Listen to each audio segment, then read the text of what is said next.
Olá, meninos do oitavo ano. Vamos para mais uma aula sobre verbos, tá?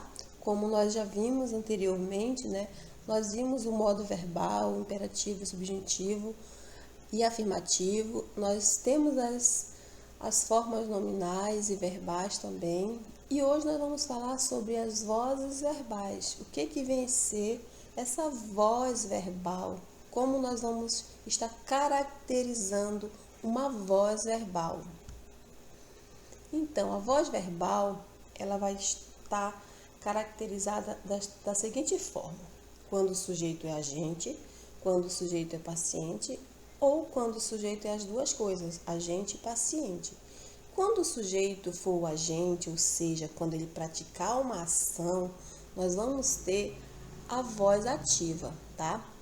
Quando o sujeito já não praticar a ação, mas sofreu uma ação, ele vai ser o sujeito paciente. E aí nós vamos ter a voz passiva. E quando o sujeito for agente paciente, nós vamos ter a voz reflexiva. É quando ele sofre e pratica a ação ao mesmo tempo, certo? Então, vamos ver o que é uma voz ativa. Ativa o sujeito é ativo, no caso ele vai praticar a ação. Dizemos que o sujeito é ativo quando pratica a ação, ou seja, ele é que faz a ação expressa pelo verbo. Então, é básico, tá? Voz ativa, quando o sujeito é o autor da ação, quando ele faz uma ação expressa pelo verbo. Então, vamos por parte e vamos logo identificando este verbo, que é ele que vai determinar se essa voz é ativa, passiva ou reflexiva. Então, aqui nós temos: o leitor escreveu a carta. Qual foi a ação do leitor aqui? Foi a ação de escrever. Então, nós temos uma voz ativa, tá? O leitor não sofreu ação, tá? Ele praticou a ação. O sujeito agente é aquele que pratica a ação, é o leitor. A forma verbal que está se relacionando à ação do leitor é a forma ativa, porque ele praticou a ação. E o que ele fez? Nós chamamos de objeto direto. O que ele fez foi escrever a carta. E aí nós vamos estar retomando alguns momentos, tá? Se você não lembra mais do objeto direto e indireto, aí você vai retomar o estudo da transitividade verbal, certo? E aqui nós vamos estar falando ainda mais sobre a outra voz.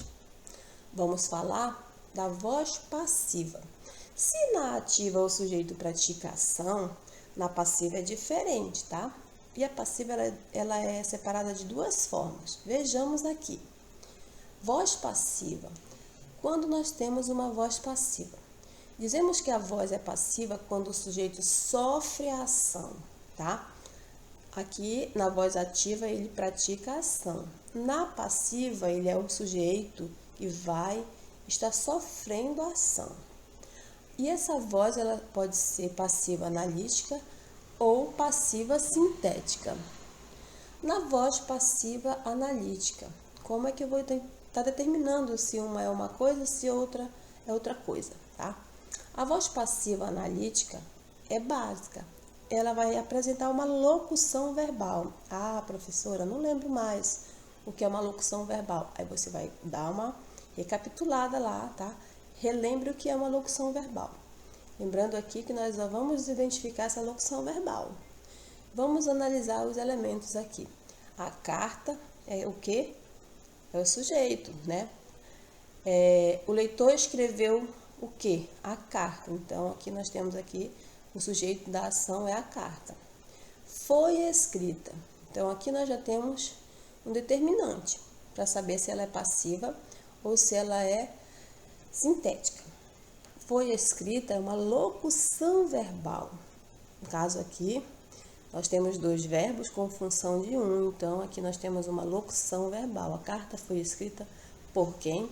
Pelo leitor. Então, nesse sentido aqui, nós já vamos matando aqui a charada. A voz passiva, ela vai apresentar uma locução. Eu achei a locução neste enunciado. Então, você já vai saber que ela é uma voz passiva. Por quê? Porque o sujeito ele está sofrendo a ação. Então, aqui o sujeito é a carta. Ele está sofrendo a ação que foi praticada aqui pelo agente. Quem é o agente aqui? O leitor. O leitor escreveu a carta, tá? Ou seja, a carta foi escrita pelo leitor. Nós vamos também analisar aqui a voz passiva sintética. O que é uma voz passiva sintética, certo? A analítica, eu tenho uma forma básica. Eu vou logo identificar a locução verbal. Muito bem. E a voz passiva sintética, você já tem também outras características básicas para você separar uma da outra. Que vai ser o quê? Vai ser os verbos transitivos diretos ou indiretos, ou direto e indireto. Vai ser o verbo no singular ou no plural em terceira pessoa, não é em qualquer pessoa, é na terceira pessoa, tá? Mais o pronome apassivador, se. Eu quero entender, então, o que vem a ser uma voz passiva sintética. Voz passiva sintética, ela vai ser formada por esses elementos. Formada por um VTD, que é o verbo transitivo direto, ou um VTDI, que é o verbo transitivo direto e indireto. Este verbo, ele vai se apresentar na terceira pessoa, ou do singular ou do plural. E pode haver, em alguns casos também, a presença do pronome apassivador se. Então, vejamos aqui que a voz passiva, ela vai estar caracterizada por esses elementos, tá? Então, nós temos o exemplo. Vendem-se apartamentos. Vendem-se, no caso aqui nós temos o verbo vender, que é verbo transitivo direto. Logo, em seguida, nós temos o pronome apassivador, tá? E, por último, nós temos o objeto direto, tá? Então, tem os 3 elementos básicos aqui para você analisar. Então, já sei que isso aqui é uma voz passiva, tá? Mas não é a passiva analítica, e sim a sintética. A diferença da analítica para a sintética é essa, tá? A analítica, ela vai apresentar o quê? Uma locução verbal, simples. Só você já ir pegando esses macetes. E a voz passiva sintética, ela é formada por esses 3 elementos, tá? O VTD ou VTDI, eles vão estar no singular ou no plural, na terceira pessoa, e o pronome passivador. E é isso. Nós vamos ter agora uma terceira voz, que é a voz reflexiva. A voz ativa, o sujeito pratica a ação. A voz passiva, o sujeito sofre a ação. E na reflexiva, ele faz as duas coisas, tá? Tanto ele recebe, como ele pratica a ação. Temos a voz reflexiva quando o sujeito sofre e pratica a ação ao mesmo tempo, ou seja, ele recebe uma ação praticada por ele mesmo. O leitor julgou-se um gênio. Quem julgou-se um gênio? O leitor. Alguém julgou? Não, ele mesmo julgou-se, tá? O que ele julgou-se? Um gênio. Então, aqui nós vamos analisando. O leitor, ele é o sujeito. Ele é o sujeito que praticou a ação e que sofreu a ação. O julgamento dele mesmo, né, foi sobre ele mesmo. Então, neste caso aqui, o verbo julgar é um verbo na voz reflexiva, porque ele veio, praticou a ação e sofreu a ação produzida por ele mesmo, tá? Então, aqui, verbo na voz reflexiva. Por quê? Porque praticou e sofreu a ação ao mesmo tempo. E o gênio, no caso aqui, é o objeto direto. Nós temos um objeto direto, por quê? Porque nós não temos aqui nenhuma necessidade de estar estabelecendo relação com preposição entre, tá, o verbo e o seu objeto.